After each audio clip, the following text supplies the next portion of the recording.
First, you have to loosen the shaft of the lift from the footrest using an 8mm wrench. There's a little notch on there, so you loosen it.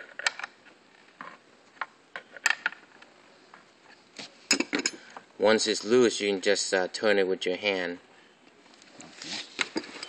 Untie this nut.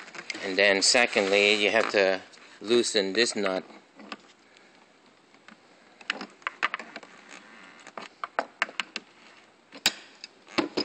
Now you can untie all these. So you just spin it to loosen everything. So when they come off the footrest, you see it's off.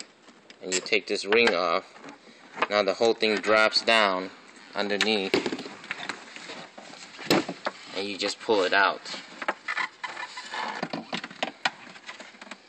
Okay, once it's pulled out, you use a wrench to hold on to the wrench on the tube, and don't turn the tube, you just turn the lift and it comes right out.